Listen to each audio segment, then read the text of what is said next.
Hello. My name is Delenia Voss. And just before I was supposed to say I do, my father, former CIA director, called me on a secured line and told me to run. 45 seconds later, the entire resort exploded. No one clapped. No one caught the bouquet. And the only thing I took with me was a secret I wasn't meant to survive. They told me to speak from the heart. That weddings are made for speeches. That people remember the way a bride looks at her groom, not the flowers, not the food, not the forecast. I remember none of those things. But I do remember the way my hand trembled around the microphone. The cold vibration of my phone buried beneath silk and roses. It shouldn't have been ringing. Not during the toast. Not from that number. You're a Voss. My father. An encrypted line. One he used when he was still directing lives, rerouting operations, labeling people assets and liabilities with the same indifference he applied to choosing breakfast cereals. I shouldn't have answered it. But I did. Leave the place. Immediately. No hello. No explanation. Just that. The air around me didn't shift, but I did. I didn't cry. I didn't speak. I just stepped down from the platform in my white dress, grabbed Cashin's hand, and walked toward the back gate like it was always part of the plan. Like the flash of panic in my chest wasn't tightening around my ribs. He asked, "Where are we going?" I said, "Trust me." He smiled. He always smiled when I said that. He followed. And 45 seconds later, everything behind us turned to fire. I heard the guests scream before I felt the heat. I turned, but the world was already collapsing in colors no wedding should ever see. Red. Orange. Black.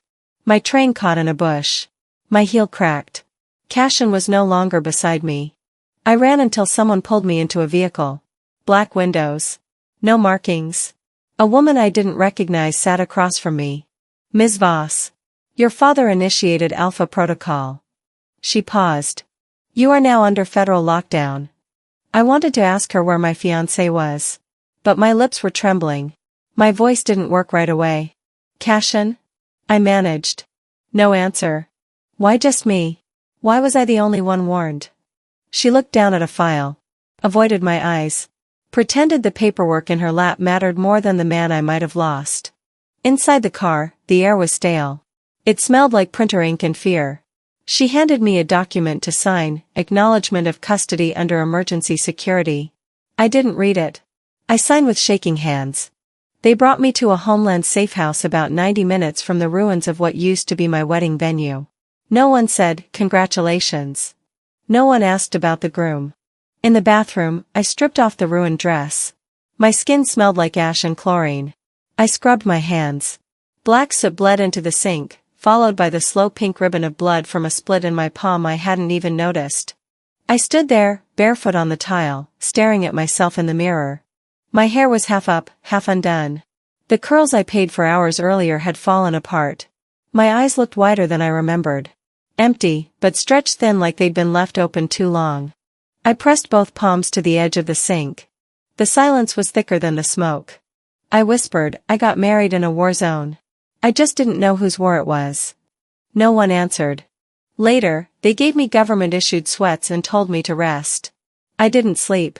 I sat on the edge of the bed, replaying the moment over and over. The call. His voice. The command.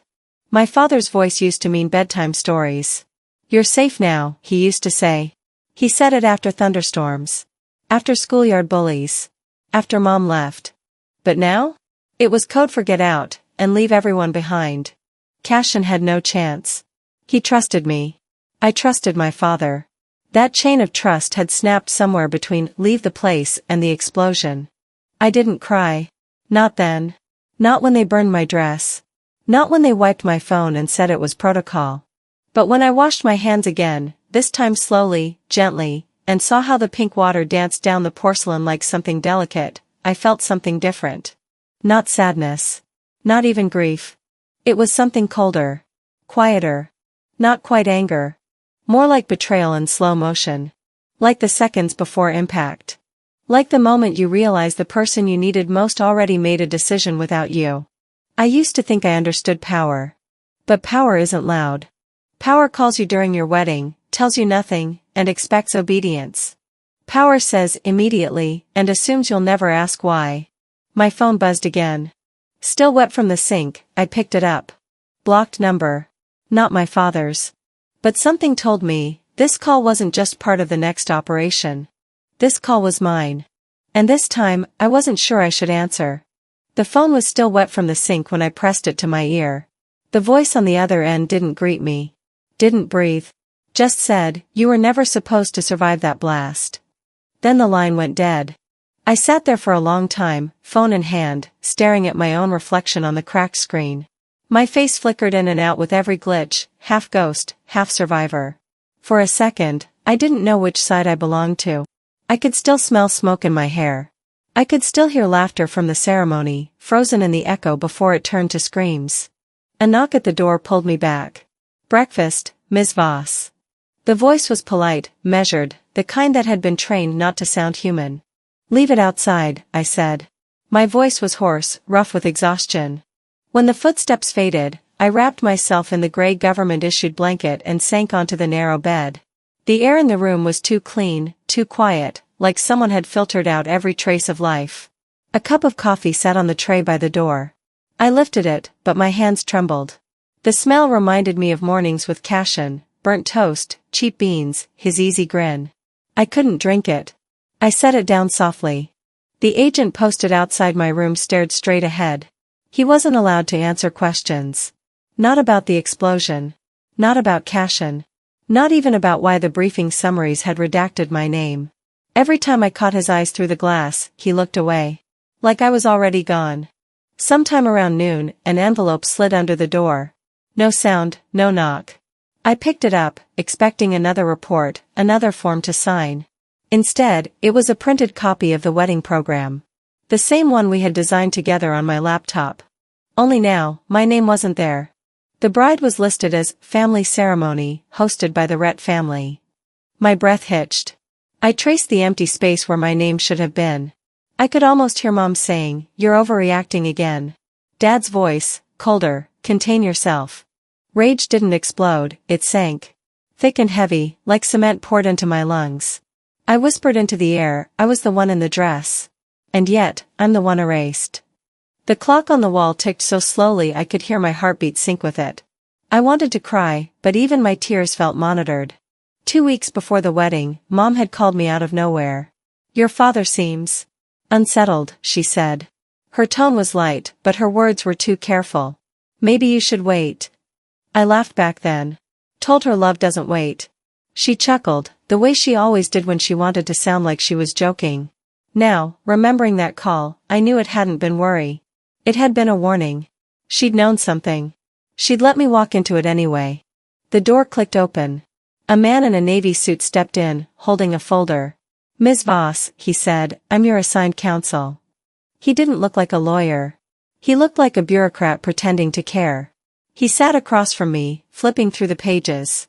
"I have to ask," I said, "why am I still here?" "You're under observation," he replied evenly. "Standard procedure." "Observation for what?" He hesitated. Then slid a form across the table. "Your family made a request." My stomach turned cold. I read the header, "Request for temporary psychiatric evaluation, post-traumatic dissociation." The signature at the bottom was unmistakable. Isolde Creed. My mother. The box next to immediate family approval for detainment was checked. Her handwriting looped elegantly, like it was a thank you card, not a permission slip for my captivity. I looked up at the man. "She actually signed this?" He nodded. "For your own safety." "My safety," I repeated quietly. "That's what they're calling it now." He shifted in his chair. "It's temporary. A precaution until your mental state is cleared." I laughed once, sharp and dry. "My mental state?" I leaned forward. "Tell me something, counselor. Do sane people usually know when their entire family decides to rewrite their life?" He didn't answer. The silence in the room thickened. I thought of Mom's last words before the ceremony, "You're radiant, darling."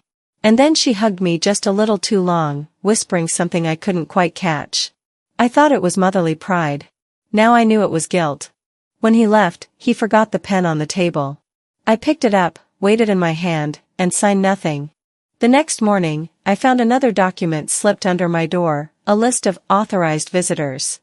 The first line read a sold creed, authorized for health review. The second line, blank. My father's name missing. Cashin's name missing. Mine replaced with patient V231. I folded the page in half until it tore down the middle. Slowly. Quietly. Tenderly.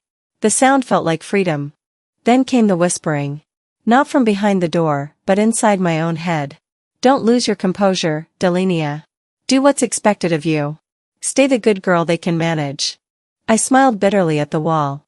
Not this time. I pulled the copy of the wedding invitation from my bag. The one with gold edges Cashin insisted we order from New York. My name had been pressed in delicate cursive, until someone printed over it. The ink barely visible now. I placed it on the table. Picked up the lawyer's pen. Wrote across it in bold red lines.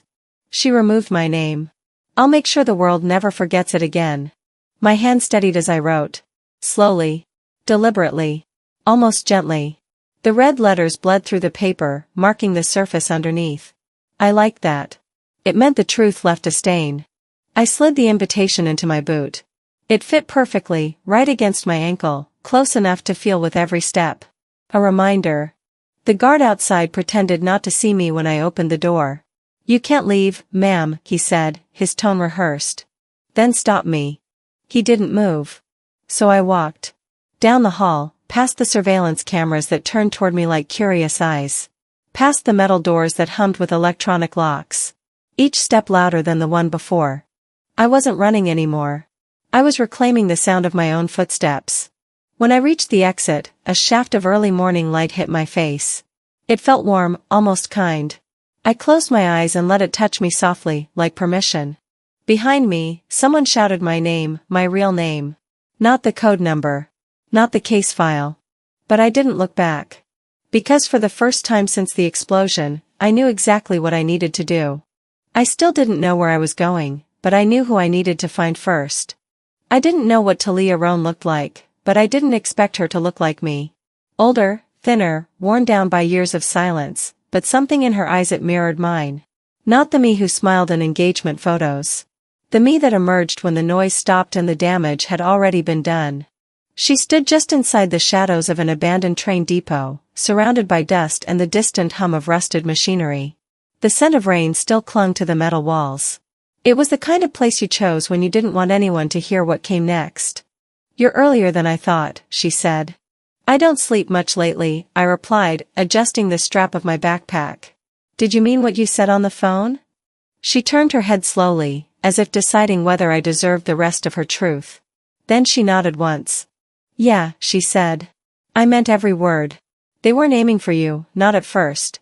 But when they realized who you were marrying, and who your father used to be, you became convenient. Convenient, I repeated. The word tasted bitter. Is that what I was? She stepped closer, pulling a folded envelope from her coat pocket. Her hands trembled slightly, but her voice stayed steady. They used to call it EDP. Emotional Disruption Protocol.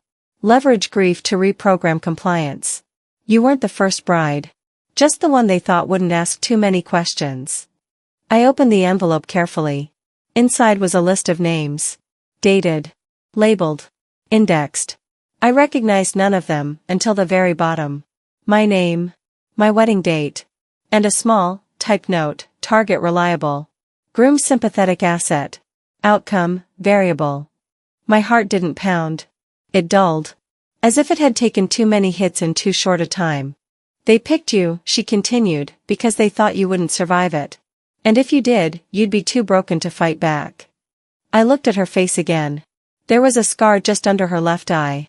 Faint. Faded. Old. The kind of wound you stop noticing after a while. What happened to your groom? I asked. She didn't answer. That told me enough. She handed me a second envelope. This one heavier. It thudded softly in my palm. Everything they didn't delete, she said. Files, audio, flagged communications. It's all encrypted, but I left the keys in plain sight. Why give it to me? Talia's smile didn't reach her eyes. Because I didn't fight back when it was my turn. Maybe you will. I slipped the drive into my backpack and zipped it shut. My fingers brushed against the red-lettered wedding invite still tucked inside. A soft reminder of who they tried to erase. The silence between us stretched. Outside, the wind picked up. Somewhere in the distance, a dog barked once, then stopped. "You're not staying," I said. She shook her head. "They know I talk to you. They always know. I've been good at hiding, but not perfect." A strange calm settled over me, gently, like a cool cloth on a fever. I stepped back. "Then go. I'll take it from here." She looked at me once more, as if memorizing my face. Then she turned and disappeared into the back door of the depot. I waited 10 seconds. Maybe 15. Then I ran in the opposite direction. The street outside was quiet, the air damp with early evening. I didn't know if I was being followed. I didn't care. My boots hit the pavement with purpose. I moved quickly, softly, deliberately. It felt good to run without asking permission.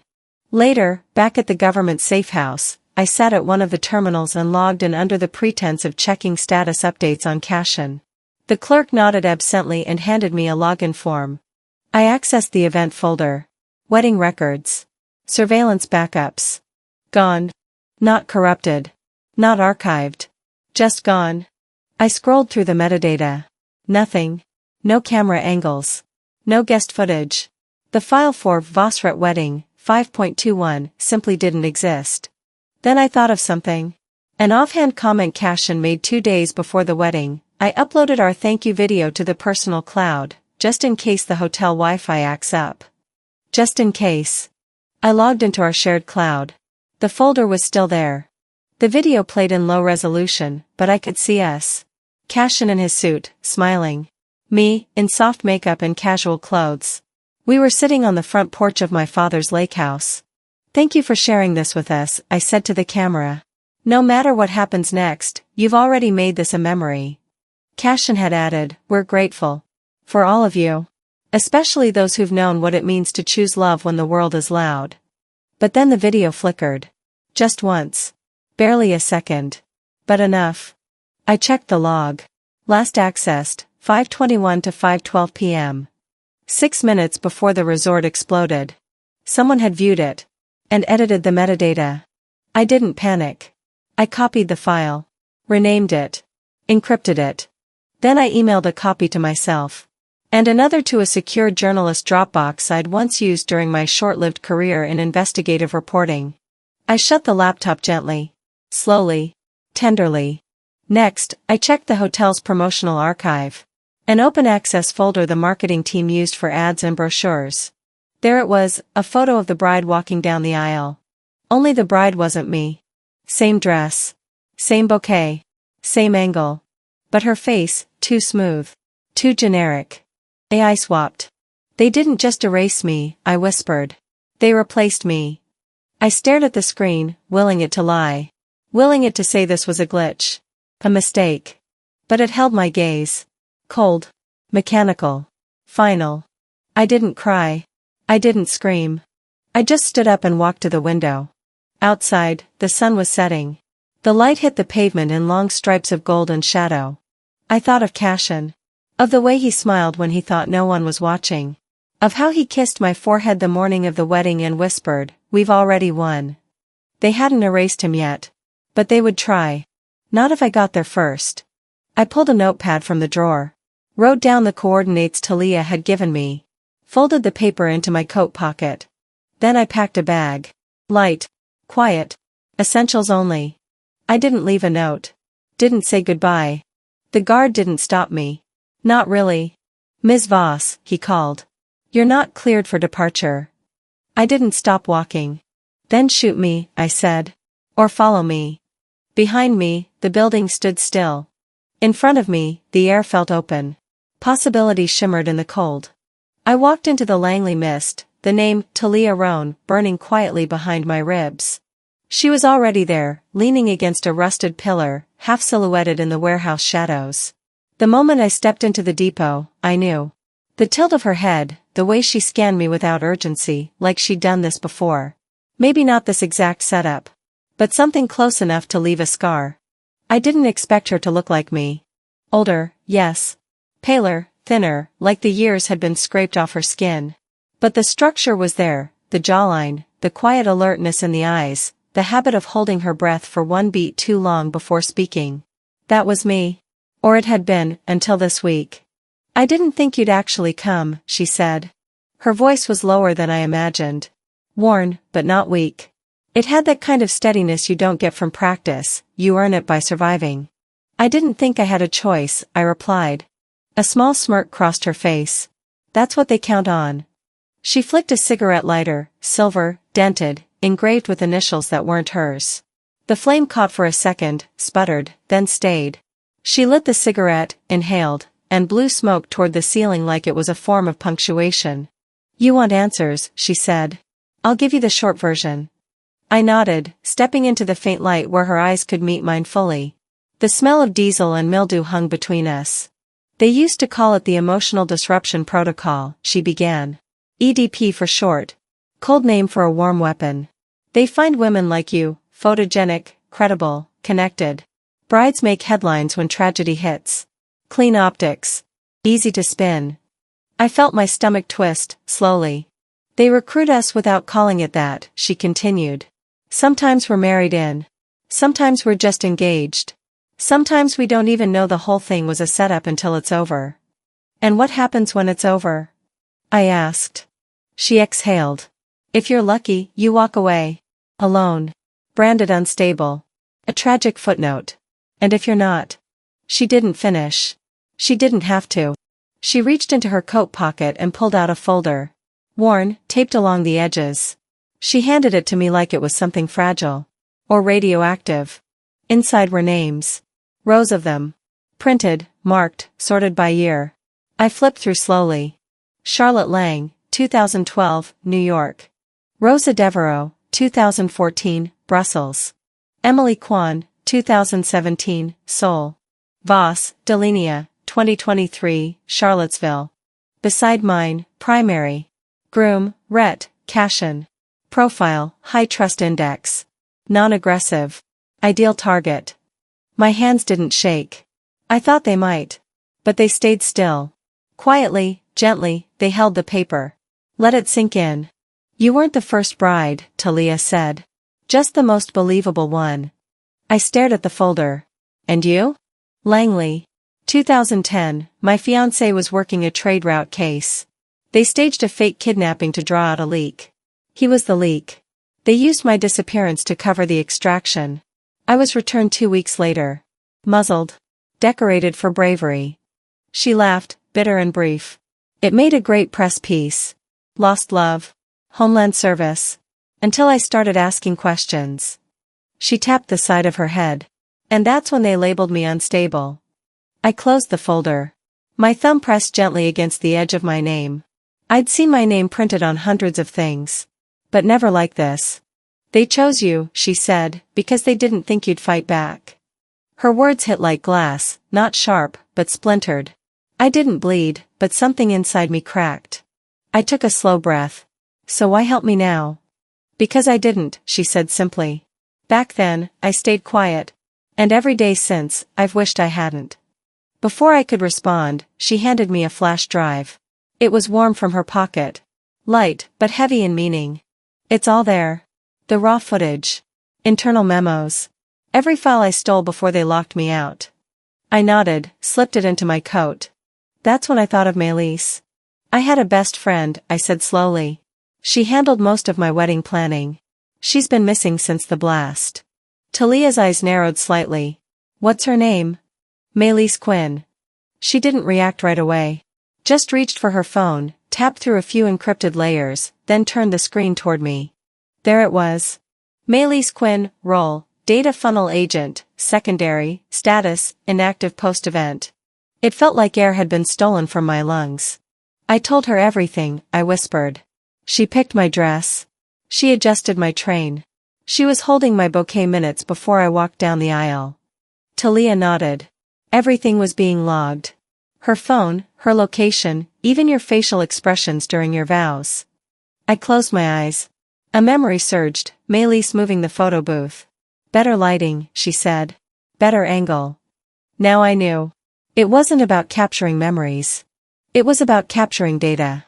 Gently, I pressed my fingers to my temple, willing the world to stop spinning. Slowly, I sat on a crate beside me. The metal groaned under my weight, or maybe it was me groaning, soft and quiet. Outside, a noise. Footsteps. More than one pair. Talia went rigid. They traced the call, she hissed. I didn't think they'd move this fast. She tossed me her burner. Go out the back. Follow the tracks until you hit the old switchyard. There's a red truck parked behind the sheds. It's yours now. What about you? I asked. She smiled faintly. Someone has to buy you time. She moved fast, disappearing into the other wing of the depot. I ran. Through the back corridor, into the cold night, the flash drive tight in my fist. Between rusted train cars, I ducked low. My legs burned, my breath caught in my throat, but I didn't stop. I wasn't bait anymore. I was evidence. And they were the ones chasing now. The next morning, I walked into a public library that smelled like dust and forgotten stories. The air conditioning hummed softly, steady and cold. I told myself I was safe there, that the ordinary hum of printers and quiet coughs of strangers would drown out the noise of the last 2 days. But nothing about my life was ordinary anymore. I sat between 2 shelves stacked with history books, borrowed a laptop from the front desk, and inserted Talia's flash drive. The cursor blinked on the screen like a pulse. Files filled the folder one by one, rows of names, codes, security clearances. Some were familiar, some belonged to people I'd only ever heard mentioned at my father's dinner table. For a moment, I forgot to breathe. A shadow fell across the table. When I looked up, a man in a gray suit stood there. His expression polite, unreadable. Ms. Voss, he said, may I? He didn't wait for an answer. He sat down. The badge clipped to his jacket caught the light, Department of Military Intelligence. The gold seal stamped at the bottom, the same one that used to hang above my father's desk. He smiled faintly. I'm not here to detain you, he said. I'm here to offer you a deal. My fingers hovered over the keyboard. You people really love deals, I murmured. I'm sure this one will interest you, he said smoothly. You're in possession of a classified archive that was never meant to leave federal storage. It contains encrypted operations data. If you hand it over now, we can close your case quietly. My case, I repeated. What exactly am I accused of? He leaned forward, voice low and measured. Accessing restricted intelligence. Interfering with an ongoing investigation. Potential breach of national security. I let out a small, humorless laugh. All because I opened my own wedding files? He didn't blink. You misunderstand. Those files weren't yours to open. Something in me hardened. I'd spent my whole life being told what I was and wasn't allowed to touch. This was different. This was mine. I'm not handing over anything, I said. He nodded slowly, as if he'd expected that. Then perhaps this will help you reconsider. He reached into his briefcase and laid a document between us. The heading was government standard, the kind I'd seen all through childhood. Only this one carried my name. Subject, Delenia Voss. Underneath, a single paragraph highlighted in red, may exhibit emotional volatility. Monitor behavior. Restrict digital access if necessary. The signature at the bottom froze me. You're a Voss. My father. The man who taught me to trust no one, to question everything, had already labeled me unstable. This directive, the agent said gently, was issued 3 weeks before the wedding. Precautionary. You understand how sensitive operations can be. Attached were printouts of my browser history, private journal excerpts, even my RSVP email to the wedding planner. In red pen, next to a line about floral arrangements, someone had scrawled, subject shows elevated anxiety patterns, potential trigger for emotional leverage. My throat went dry. He approved this? The agent folded his hands. He authorized a monitoring order for your safety. For my safety, I repeated quietly. That phrase must come with a handbook. He smiled politely, like we were discussing taxes. We only follow procedure. I leaned back, eyes on the ceiling. I thought about the last family dinner before the wedding. Mom had talked about the color of the table linens. My father barely spoke, eating in silence. Every time I mentioned Cashin, Mom changed the subject. Dad's phone buzzed twice, he ignored both calls. When I laughed too loudly, Mom's hand brushed mine, a gesture I thought was affection. Now I realized it was restraint. They were already preparing for the fallout of something I didn't even know was planned. They were setting me up, I whispered. The agent tilted his head. Your father's been through more than most. I imagine he thought he was protecting you. By recording my life like a case file? He looked down at the table. Sometimes the line between protection and control gets blurry. I stared at him for a long time. If you want the drive, bring my father. And don't wear his seal. I closed the laptop, stood up, and walked out. Outside, the light was too bright. My hands shook as I lit a cigarette, something I hadn't done in years. The smoke filled my lungs, harsh and grounding. For the first time, I understood why people clung to small vices. They were proof you still had choices. The parking lot stretched wide and empty. Across the street, a black SUV idled with its engine running. My reflection glinted faintly in its tinted window. I ignored it. My phone buzzed. No caller ID. A new message, attachment received. Play when alone. I hesitated, then opened it. The video began in static. Then the scene sharpened, my wedding, the view from the upper balcony.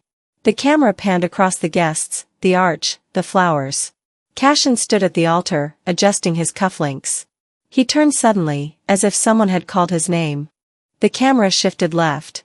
There she was. My mother. Her face calm, smiling that soft, practiced smile that always preceded manipulation.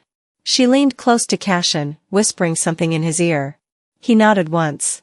Then the clip ended. No explosion. No chaos. Just the quiet before. I replayed it twice, trying to read her lips. Don't forget the plan. That's what it looked like. Or maybe I was seeing what I needed to see. A librarian passed behind me, whispering, "You all right, honey?" I blinked back tears that refused to fall. "No," I said softly. "Not even close." She nodded sympathetically, unaware she'd walked into the middle of a life unraveling. I sat there for another minute, breathing slowly. Gently. The same way Mom taught me as a child when fear crept in at night. Only this time, the fear had her voice. I deleted the video from my phone but kept the file on the drive. Proof was dangerous, but denial was worse. I took one last drag of my cigarette and crushed it under my heel. The SUV was still there. I pretended not to notice. As I crossed the parking lot, my mind drifted to the last thing my father ever said to me before the ceremony. "She'll understand later," he told one of his aides. I hadn't known what he meant. Now I did. Later had arrived. And understanding was the last thing I felt. The road to Charlottesville was quiet in the way old towns are on the edge of something bigger. I knew the route by heart, past the broken fences, the signs half swallowed by ivy, the stretch of highway where Dad taught me to drive. I used to love this town. Now, it felt like the mouth of a memory I didn't want to bite into. Mom's house sat behind iron gates she never locked when I was little. But they opened the moment I pulled up, slow and smooth, like someone had been waiting. The driveway curved past the garden she once tended every Sunday morning. The hydrangeas were overgrown now. Or maybe she liked them that way, wild, uncontained, nothing like the woman herself. The front door was already open. She was standing in the living room, perfectly still, as if she'd been posed there. One hand rested gently on the back of the wing chair. The other cradled a porcelain cup of tea. The fireplace glowed behind her, not because it was cold, but because it was expected. "You look thin," she said. "You look prepared," I replied. Her mouth twitched. Not quite a smile. I stepped inside, letting the door close behind me with a quiet thud. The sound felt final. "You came alone," she observed, motioning for me to sit. "I don't bring backup to family visits." That made her laugh softly, and something about the sound made me angrier than I wanted to admit. I stayed standing. "I need to know what you said to Cashin," I said, pulling my phone from my coat. I played the clip, the surveillance video from the wedding. Her leaning in. His slight nod. The end. Mom watched it in silence, her expression unreadable. Then, calmly, she said, "I told him to take care of you." "He didn't," I snapped. Her voice didn't rise. "That wasn't his fault." "Whose fault was it, then?" She set the cup down gently. "Do you really want the answer to that?" I took a paper from my bag and laid it on the table. A wire transfer printout. $250,000. Labeled, Event Logistics, Bossret Wedding, Authorization, I. Creed. The ink was clean. The authorization code confirmed. Was it always a funeral to you? I asked. She didn't blink. It was supposed to be symbolic. Not an actual detonation. Symbolic of what? She met my eyes then. Of unity. Of message control. Of proving that even family can be calibrated. Do you hear yourself? My voice trembled. You sound like one of them. I am one of them, she said, softly. The room held still. My hand rested on the edge of the table. The wood was smooth, recently polished. I remembered doing homework here. I remembered Dad setting down a briefing folder, just like the one I now carried. How easily we normalize things. When I was 12, I said, I asked you if secrets made us stronger. I remember. And you said, no. But they make you useful. She nodded, like I had quoted scripture. Did you ever mean that as protection? I asked. I meant it as truth. I walked to the fireplace. Above it hung a framed photo of me in a wedding dress, but it wasn't my face. The same AI-manipulated image I'd found earlier. I took it off the mantel. Looked at it one last time. Then, without ceremony, I tossed it into the fire. Mom flinched. Just once. Next time you sell someone out, I said, at least make sure they don't know how to trace wire transfers. She stood slowly, as if the room had become heavier. They'll come after you, Delenia, she said. They already are. You don't understand who's behind this. Then maybe I should ask Dad. That stopped her. She stepped forward, eyes wide for the first time. You think he'll give you what you want? You think he'll tell you the truth? No, I said. But I think he's tired. And tired men say stupid things. We stood there in the quiet. The fireplace cracked behind me.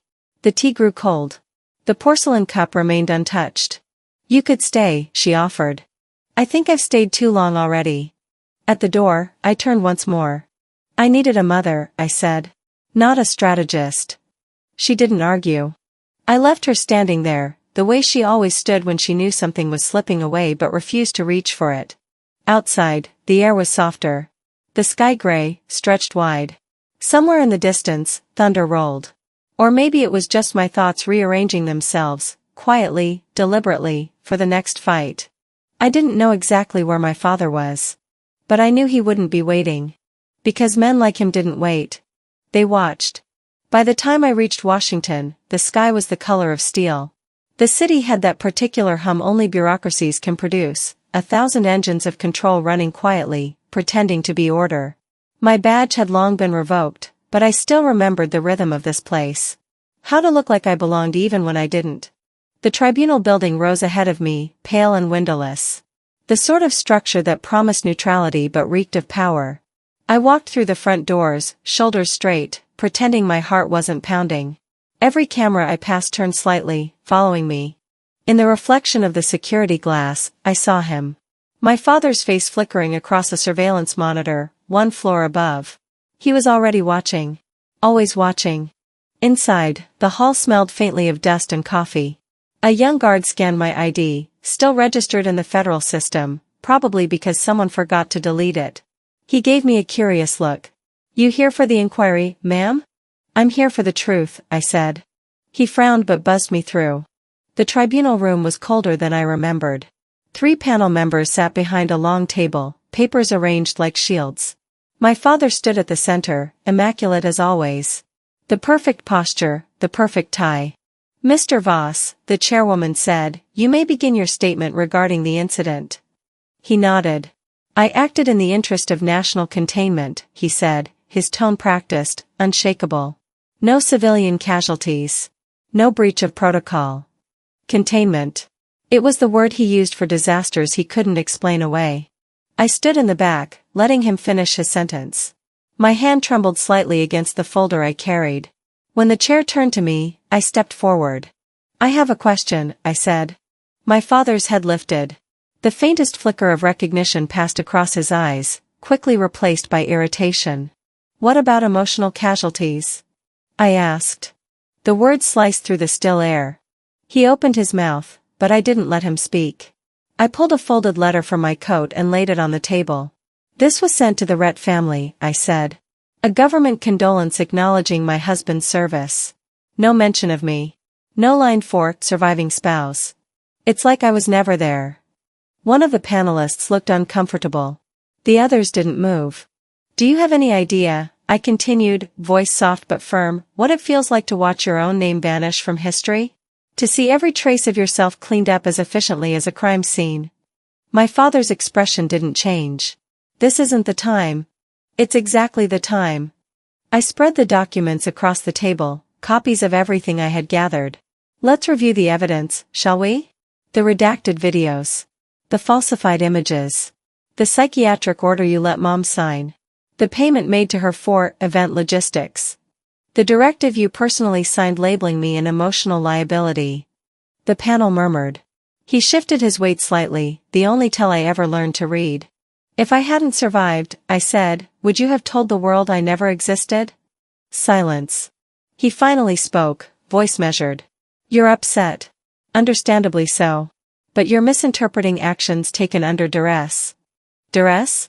I repeated. That word again.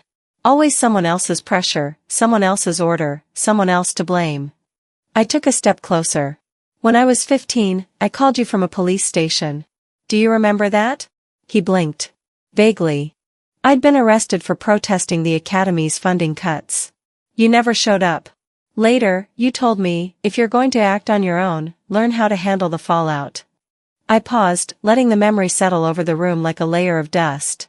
Well, Dad, here we are. I acted on my own. And I learned. He looked at me sharply, the first crack in his calm. I reached into my satchel and pulled out the flash drive Talia had given me. I set it gently on the table. This contains the full documentation of the emotional disruption protocol, I said. Time-stamped, authenticated, and cross-referenced with internal memos. My wedding was the final case study. Gasps rippled through the room. He stepped forward, but the panel chair raised her hand. Mr. Voss, please step back. I continued. Every name, every signature, every transfer, recorded. You can't bury it this time. My father's voice grew low. Delenia, you're crossing a line. Maybe. But it's the same line you drew around me. He exhaled through his nose, the way he always did when choosing between anger and diplomacy. I tried to protect you, he said quietly. By turning my life into a field experiment? He didn't answer. For the first time, I realized he wasn't angry. He was afraid. Not of exposure, but of me. Of what I might still uncover. The panel lead leaned forward. Mr. Voss, until these materials are verified, your clearance is suspended. The room froze. He turned to me, and for a moment I saw the man who taught me to ride a bike, who read me stories about spies that always came home. Then that image vanished, replaced by the strategist who would sacrifice anyone, including his daughter, for the illusion of control. I built this system to protect people, he said. And I'm here to make sure it never protects people like you again, I answered. I picked up my folder, tucked it under my arm, and turned for the door. My pulse slowed, steady, almost calm. Behind me, the chairwoman's voice echoed. This hearing will recess pending investigation. I didn't look back. In the hallway, the fluorescent lights buzzed overhead. I walked past the cameras, knowing he was still watching, still analyzing my posture, my hesitation, my exit.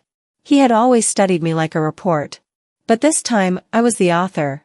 Outside, the sky had shifted from steel to pale gold. People hurried across the plaza, unaware that a family had just imploded inside those walls. I stood still for a moment, feeling the weight lift, slowly, quietly, gently. He built the system that erased me. And I had rewritten it without raising my voice. The hearing was public. Cameras, recorders, strangers with badges pretending they cared. But the healing, if that's even what it was, didn't happen there. It began somewhere quieter. Somewhere without the weight of lenses or the hum of judgment. Somewhere no one was performing sympathy for the headlines. I didn't go back to the safe house when it ended. I didn't return to my mother's estate either. I drove with no real plan, only direction, until the road curved toward the harbor, the one Cashin and I used to walk along whenever we needed to clear our heads. It looked different now. The water darker, the wind colder. The gulls quieter, or maybe just older. Or maybe it was me, washed thin, emptied by everything I'd carried for too long. I sat on the bench near Pier 9, the one with the brass plaque that read, "In memory of those who chose honor over silence." I used to love that quote. It made me feel brave once. Now it sounded more like a dare. A man approached from behind. His steps were slow, deliberate. I didn't turn. "You don't look surprised," he said. "I'm not," I answered. He sat beside me, careful distance, practiced ease. His coat was too structured for a civilian, his haircut too precise. I recognized the look. Agency. "I was his handler," he said. "Cashin. Thought you should know." I kept my eyes on the water. "Why now?" He didn't answer right away. Instead, he reached into his coat and handed me a sealed envelope. Heavy paper. Government grade. The kind meant to feel official. "He signed this 3 days before the wedding," he said. I opened it slowly. Inside was a single document, a life insurance policy. $5 million. Beneficiary, Central Intelligence Agency. Not me. Not his family. Just them. I folded the paper carefully, once, twice, like it might burn if I wasn't gentle. "You couldn't tell him?" He shook his head. "Orders from above both of us. They said it was standard. In case of an incident, the agency protects its investment." Investment, I repeated. The word tasted metallic. He sighed. He was a good man. He didn't deserve what happened. "Neither did I said softly. He nodded once. Then stood. He brushed invisible dust from his pants, turned, and walked away. No goodbye. No apology. The paper sat in my lap, heavier than any file had the right to be. I stared at the black ink until the words began to blur, until they stopped being letters and started being weight. Cashin had known. Not everything, but enough. Enough to prepare. Enough to sign away what little future we might have had. He didn't expect to survive. And they didn't expect me to notice. The wind off the water rose sharp and cold. A gull cried overhead, lonely, distant. I folded the envelope against my chest and sat until the horizon blurred into dusk. At the motel that night, the clerk handed me another envelope. Padded. No return address.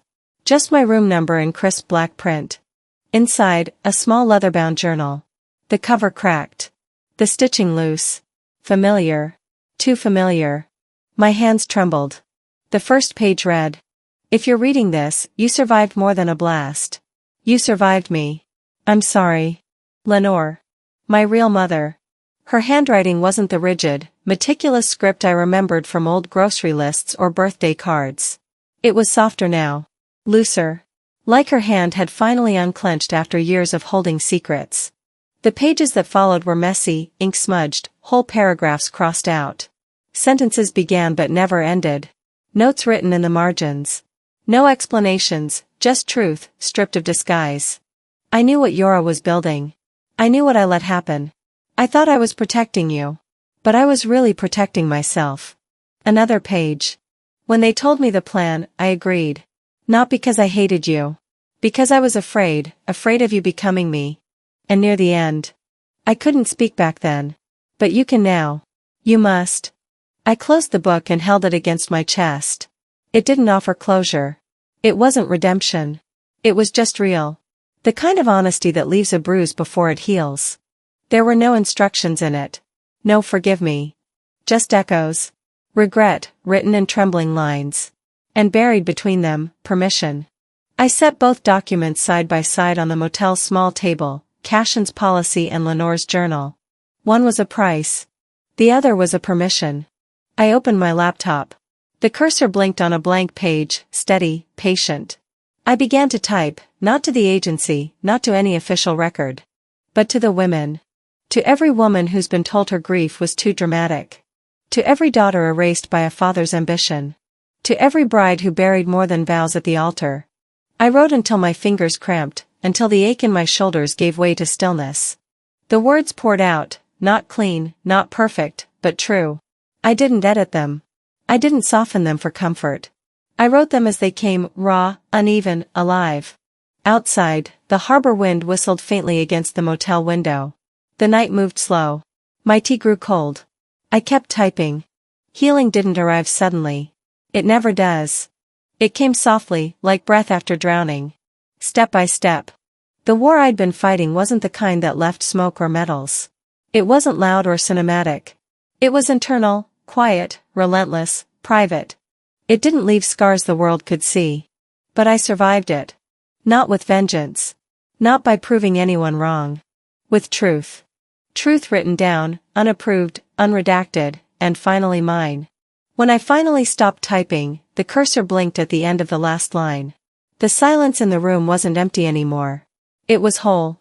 I hit save. The file name, honor over silence. Then I closed the laptop, placed my hands flat on the desk, and breathed. For the first time in years, I didn't feel watched. I didn't feel erased. I just felt free. The courthouse felt smaller without the chaos of cameras. The journalists had all moved on, chasing fresher scandals. Only a few interns sat near the back, half listening, tapping their pens in boredom. My part was already done, my testimony had been entered, authenticated, and filed into the endless system I'd spent my life both fighting and surviving. I sat in the last row. The chair creaked each time I shifted. No one noticed me. That used to bother me.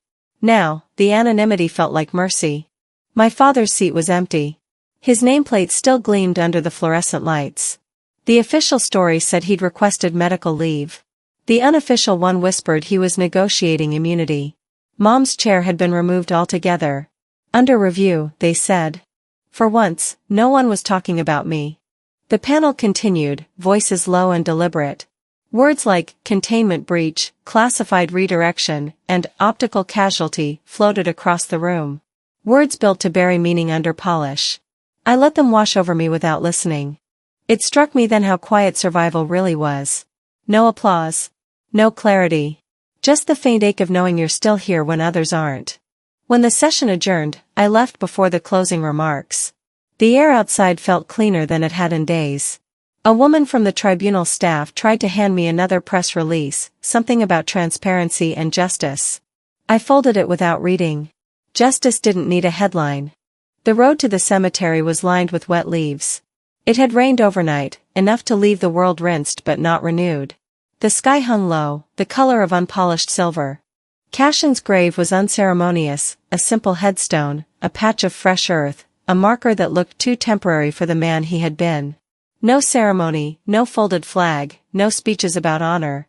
I knelt in front of it, the damp grass soaking into my jeans. I wasn't there to cry. I had done enough of that in rooms where no one looked up. They took your name, I said quietly, but I gave it meaning again. The words hung in the air, tender and small. I didn't expect an answer, but the wind moved through the trees just enough to sound like a sigh. I placed two things beside the headstone, my mother's journal and the red wedding invitation I'd carried for days, creased and worn from my pocket. Now you can rest, I whispered. We both can. The ground beneath me felt steady. For the first time, the silence didn't hurt. It just existed. When I left the cemetery, a letter waited at the motel front desk. No sender. I knew before I opened it that it was from her. Inside was a single photograph, Lenore holding me as a baby. Her face younger, softer, hopeful in a way I never remembered. On the back, written in blue ink, you weren't born to be used. You were born to break patterns. No return address. No explanation. Just truth, distilled into 12 words. It was enough. I folded the photo and slid it into my wallet, where my driver's license used to be. The symbolism wasn't lost on me. Driving back through town, I passed the federal building where my father once parked his car in the same spot every morning for 20 years. That space was empty now. I wondered if anyone else noticed. Probably not. The world forgets quietly. Memory works differently, though. It lingers, reshapes, heals slowly, gently. At a red light, I caught my reflection in the rearview mirror. For a fleeting second, I thought I saw him behind me, not as he was at the tribunal, but as he had been when I was little, leaning over my shoulder to teach me how to tie a sailor's knot. I smiled at the ghost and drove on. Later that afternoon, I parked in front of a small brick building near downtown Charlottesville. A freshly painted sign hung by the door, Civil Integrity Program, Legal Aid for Whistleblowers. Inside, the walls smelled of new paint and coffee. Desks were secondhand, but the phones were working. Someone had already printed my name on the door, D. Voss, Director. The title looked foreign to me. Heavy. But right. A young woman approached, clipboard in hand. We've got our first intake, she said, tucking a loose strand of hair behind her ear. She's nervous. Her agency said she wasn't stable enough to testify. I felt a quiet, familiar ache. So did mine, I said softly. Let's hear her story anyway. The woman nodded, smiling with something like relief. I walked into my office, the smallest one in the building, and sat at the desk. The sunlight hit the far wall, warm and gold. I thought about Cashin, about Talia, about every name on that list. I thought about Mom, somewhere out there, probably convincing herself she had done what she had to. And I thought about Dad, wherever he was, watching, calculating, maybe realizing that the thing he built no longer belonged to him. For years, I had mistaken silence for safety. I believed that staying quiet kept me alive. It didn't. It kept me invisible. The real danger wasn't the system. It was how easily I'd learned to disappear inside it. Now, as the door opened and the first client stepped in, I finally understood what Cashin meant when he told me, run to the truth. That's what I was doing now. I didn't burn the system down. I just refused to vanish inside it. Sometimes, the loudest fights are won without a sound. Not every war leaves ashes, some just leave questions we're finally brave enough to ask. Have you ever felt erased by your own family? Or silenced by people who said they loved you? Let me know in the comments, your story might be the one someone else needs to hear. And if you want more true stories like this, quiet but powerful, don't forget to subscribe. There's always more truth beneath the silence.